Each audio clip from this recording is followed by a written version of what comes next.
Il nous reste encore quelques mots-clés modificateurs que l'on peut mettre sur les classes ou sur les membres d'une classe à voir. Et parmi eux, il y en a un qui a son importance, qui est le mot-clé final.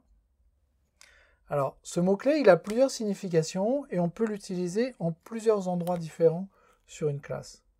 Je vais reprendre ma classe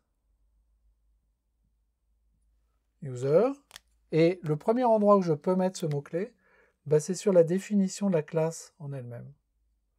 Public final, classe user.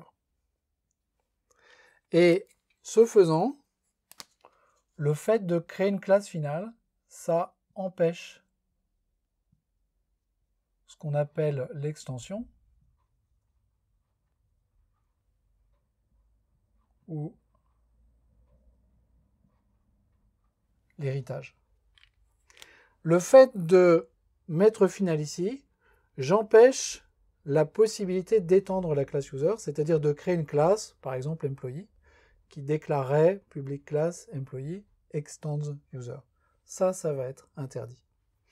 Je peux également utiliser ce mot-clé sur des méthodes.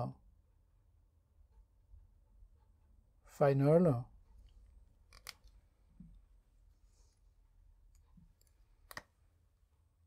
Int. GetAge. Si j'écris le mot-clé final ici, ça va empêcher de surcharger cette méthode. Alors si ma classe elle est déjà finale, de toute façon je ne peux pas étendre cette classe, donc ça va être impossible d'écrire une surcharge de la méthode getAge. Mais si jamais cette classe n'est pas finale, je peux avoir un contrôle fin sur les méthodes que les extensions de cette classe vont pouvoir surcharger. Et en l'occurrence, si je déclare cette méthode getAge comme étant finale, elle ne pourra pas être étendue. Donc ici, j'empêche l'extension ou l'héritage de classe et de méthode. Le deuxième endroit où je peux utiliser ce mot-clé final, c'est sur la déclaration de champ. Par exemple, final string name. Si je dis que le champ name, il est final, ça veut dire que sa valeur, donc sur un champ, ça veut dire que la valeur de ce champ ne peut pas être modifiée. Donc le champ devient en quelque sorte immutable. Alors là, il y a une petite subtilité derrière ça. Quelle est cette subtilité? Quand je crée la classe user, au début, pendant le mécanisme de création, la valeur de ce champ, elle commence par être mise à nul par la machine virtuelle. C'est ce qu'on a déjà dit. Donc je vais avoir une valeur nulle dans ce champ.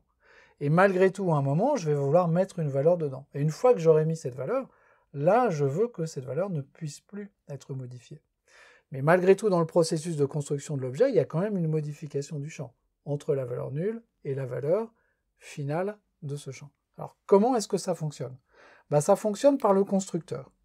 Le compilateur va être capable de détecter s'il existe des moyens de construire des instances de user qui ne fixent pas la valeur de ce champ name. Donc si je fais public user constructeur vide et que je ne mets rien là-dedans, là le compilateur ne va pas être content. Il va mettre un message d'erreur en me disant « Ah, mais ce constructeur vide ne fournit pas de valeur pour le champ final qui s'appelle name ». En revanche, si j'ai un constructeur public user qui prend un nom en paramètre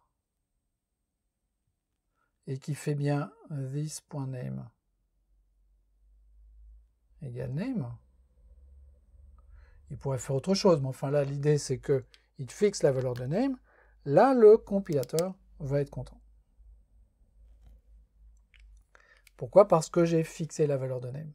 Donc je ne peux pas avoir dans tous les constructeurs de user que je crée, un constructeur qui ne fixe pas la valeur de ce champ name dès l'instant que je l'ai déclaré comme étant final. Et puis alors j'ai d'autres endroits où je peux mettre le mot-clé final, notamment des paramètres de méthode ou des variables locales dans des méthodes. Une variable locale, c'est une variable que je déclare à l'intérieur d'une méthode et que j'utilise à l'intérieur de cette méthode. Je peux également utiliser le mot-clé final à ces endroits-là, et ça veut dire que les valeurs de ces paramètres ou de ces variables ne peuvent pas être modifiées une fois qu'elles ont été créées. Donc voilà pour ce mot-clé final. Première utilisation, empêcher l'extension d'une classe. Deuxième utilisation, empêcher la modification de champs. Alors, par parenthèse, on a déjà vu des classes qui sont finales. La classe string, elle est finale. Les classes integer, long, etc. et toutes les autres classes wrapper sont également des classes finales. En fait, si on veut créer des classes immutables, et c'est le cas de toutes ces classes-là, eh ben on se rend compte assez rapidement qu'il faut empêcher l'extension de ces classes. C'est la raison pour laquelle ces classes sont finales.